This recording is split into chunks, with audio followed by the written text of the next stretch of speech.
안녕하세요. 저는 현재 둘째를 임신하고 12월 출산을 앞둔 엄마입니다. 시어머니의 생색과 억지 때문에 너무 스트레스를 받고 머리가 빠질 지경이라 여기에 글을 써볼까 합니다. 최근에 사건이 있었는데 저의 친정 아버지께서 가족이 늘었으니 큰 차가 필요하다고 좋은 SUV를 사주셨습니다. 차는 2달 뒤에 출고될 예정이고요.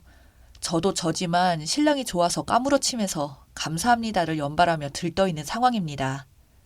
몇 번이고 차 타러 가보고 검색해보고 제가 옆에서 봐도 기분이 다 좋아질 정도로 기뻐하더라고요. 원하는 차를 결정할 때까지 설레하는 남편을 보며 부모님도 정말 흐뭇해 하셨습니다. 평소에도 친정에서 지원을 많이 해주시는 편이시고 결혼할 때 많이 보태주지 못했다고 미안해하시며 소소한 것부터 크게 한 번씩 지원해 주십니다. 사실 결혼식 때도 시댁보다는 많이 해주셨는데 늘 부족하다 이야기하시는 친정 부모님께 감사하면서 우리 가족이 더 단단해지기까지 뒤에서 밀어주시는 기분이 듭니다. 첫 아이 출산했을 때 산후조리원 비용 지원해 주시고 100일이며 돌이며 100만 원, 200만 원씩 용돈도 주셨고요. 신랑도 저도 감사하게 생각하고 있습니다. 그에 반해 시댁에서는 다른 건 없었고 가끔 아이 내복 돌반지 받았습니다. 하지만 이런 부분 비교하면 끝도 없다고 생각하고요. 형편에 맞게 주시는 거로 생각하고 넘겼어요. 저희도 충분히 버니까 돈적인 부분에 대해 섭섭하게 생각하지 않습니다. 여기서 잠깐 저의 시어머니의 생색 스타일을 좀 이야기해 보려고 해요.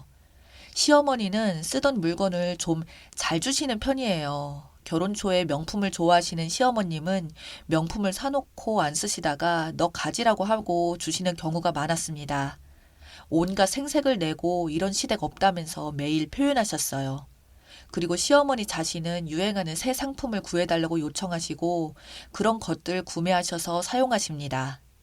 항상 제가 궁금했던 건 저는 명품 선물 바란 적도 없거니와 저 스스로 구매할 수도 있고 또한 가진 아이템도 많은데 왜 저렇게 주시는지 하는 겁니다.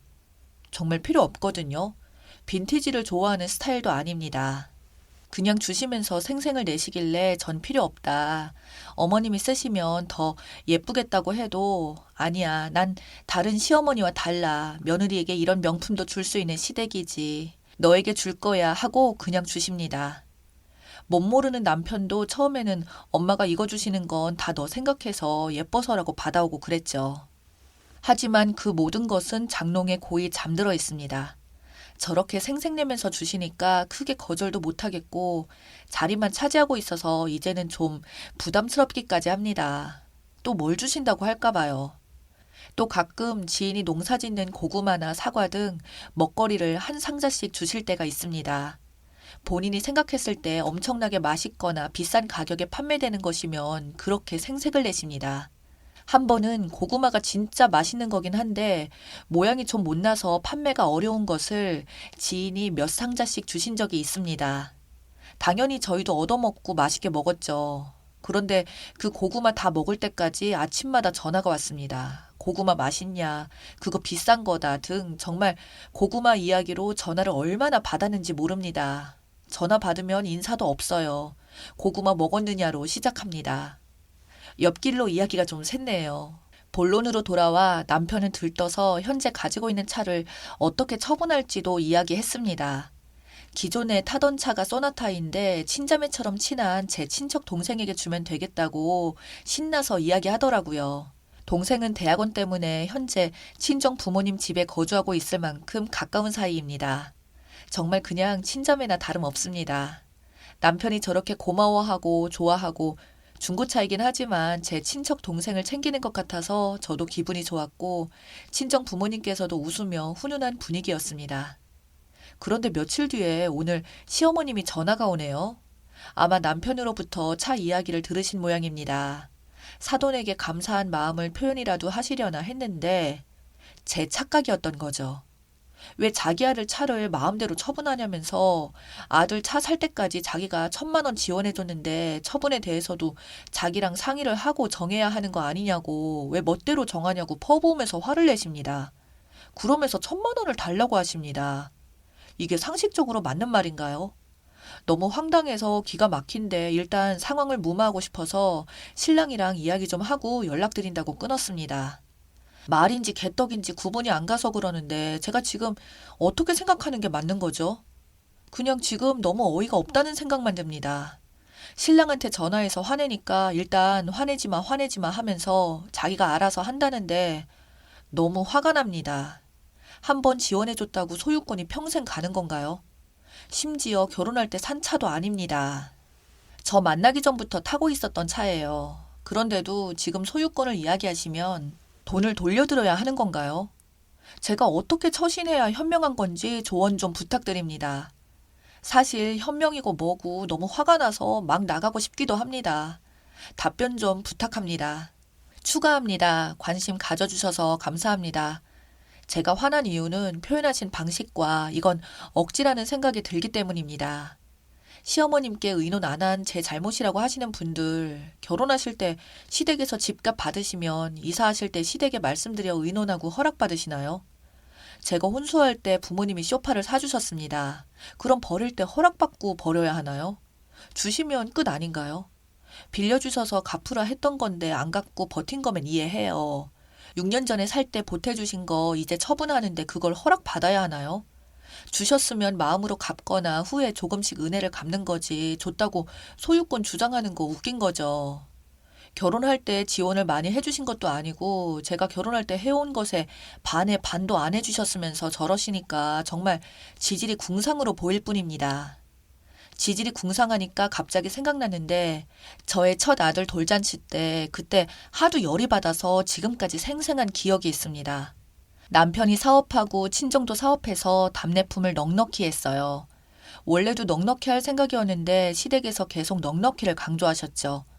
돈을 보태주는 것도 아니면서 따로 필요한 수량을 말한 것도 아니고 남편 따로 돌릴 수량, 친정 따로 돌릴 수량, 그리고 손님 플러스 알파에서 좀 넉넉히 하긴 했습니다.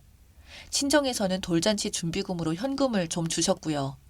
친정으로 배달이 가서 친정 수량은 빼고 집에 신랑 수량이랑 당일 오는 손님 수량을 정리해 두었는데 착각한 신랑이 둘 다 돌잔치 장소로 보낸 겁니다.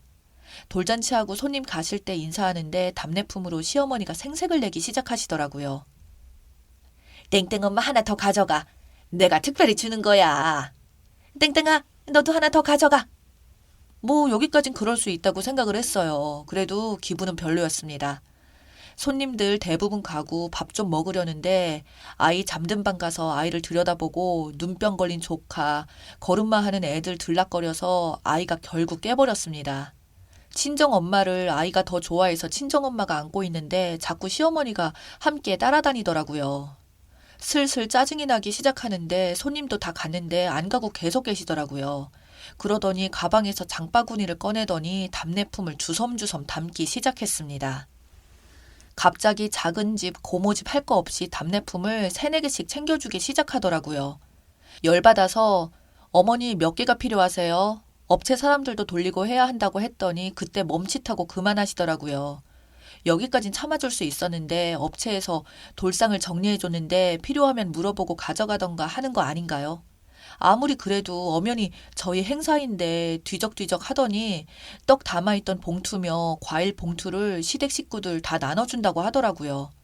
정작 주인공인 우리 부부랑 친정은 수수밭 떡도 구경 못했습니다. 여기서 열받아서 남편에게 한 소리 했는데 저보고 야박하다고 하시더군요. 답례품이 필요했으면 필요한 만큼 수량을 미리 말하던가 남으면 무조건 본인이 가져가시나요? 아무리 그래도 돌상 정리한 것이지만 왜 뒤적거려서 자기가 생색내며 나눠줍니까? 그때부터 시어머니의 찌질이 궁상 모습을 확실히 본 거죠. 지난해 생각하다 감정이 올라와 글이 길어졌네요. 아무튼 남편한테는 싫은 소리 전화로 하기 싫어서 퇴근하면 말할 참이고요. 기회가 되면 후기 또 남기겠습니다. 후기입니다. 마음이 가라앉으니 더 화가 나네요. 뱃속 아이를 위해 좋은 것만 보고 좋은 것만 듣고 좋은 것만 먹고 인물 좋은 사람 사진 보면서 아기도 예쁘다 해서 예쁜 사람들 사진 보고 그려보고 색칠 공부도 하면서 정말 태교에 많이 신경을 썼습니다. 그렇게 조심하고 또 조심했는데 다른 이유도 아니고 돈 때문에 시어머니라는 사람이 자기 아들의 자식을 품은 사람한테 그렇게 행동하는 게 상식적으로 이해가 안 됩니다. 신랑 차는 만나기 전부터 존재하던 거라 구매할 때 시어머님이 얼마를 지원해 주시는 것에 대해서 알아야 할 생각도 알 필요도 없어서 몰랐습니다. 그리고 부가 설명이 좀 부족했나 봐요. 저는 차가 있습니다. 굳이 새로 뽑는 SUV를 타고 다닐 필요 없는 나름 좋은 차 타고 다녀요. 친척 동생도 차가 있어요. 얇은 차라 사고 나면 걱정이었는데 신랑이 먼저 자기 차 팔아도 얼마 못 받으니 차라리 친척 동생 주는 게 좋겠다고 했죠. 저야 별 생각 없이 참 좋은 생각이라고 했죠. 시어머님의 막말은 차마 친정 부모님께 말씀을 못 드렸습니다. 저런 시부모님을 가진 저를 안타까워하실 그 마음을 느끼게 해드리기 싫었거든요. 그리고 아버지께서 호전적인 성격이라 어떤 일이 일어날지 감도 안 잡혀 말씀 못 드렸습니다. 어제 신랑이 퇴근 후 저녁에 미안하다고 울더라고요. 창피해 죽겠다고요. 그리고 어머님께 전화해서 화내면서 그게 할 말이냐고 퍼부었나 봐요. 그러다 말이 안 통한다고 느꼈는지 욱해서 말하더라고요. 그냥 새 차 안 받겠다. 새 차 선물 받으려면 엄마한테 줄 1,000만 원이 필요한데 우리 1,000만 원도 없고 장인어른은 어떻게든 보태주려고 하시는 상황에서 우리 집은 1,000만 원 받아야겠다고 하니 낯뜨거워서 말 못하겠다고 하고 끊더라고요. 끊자마자 저한테 불나게 전화 오는 거 안 받았습니다. 친정 아버지한테 구구절절 말하며 차를 거절할 생각은 당연히 없지만 남편이 저렇게 이야기하고 어떻게 마무리하나 그냥 지켜보았습니다. 시어머니 반응도 궁금하고요. 그날 밤에 구구절절 카톡이 오더라고요. 아마 아버님한테는 한 소리 들으신 모양이에요.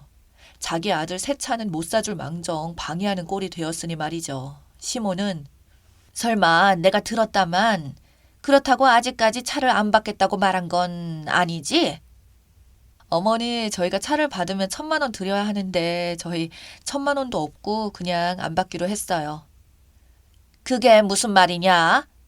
주는 걸 안 받다니. 너 정신이 있니 없니? 어머니, 저희 차 있고 굳이 좋은 차 필요 없다고 말씀드렸고 저 정말 부끄러워서 차 안 받겠다고 했어요. 그러니 이제 이 이야기는 그만해도 될 것 같네요. 나도 생각해 봤는데 내가 생각이 짧았다. 미안하다. 다시 생각해 봐라. 그냥 없던 일로 하고. 앞으로 시댁에 손 안 벌릴게요. 언젠가는 달라고 할 수도 있으니 앞으로는 이 문제로 연락하지 말아주세요. 라고 하고 말했더니 더 이상 답이 없네요.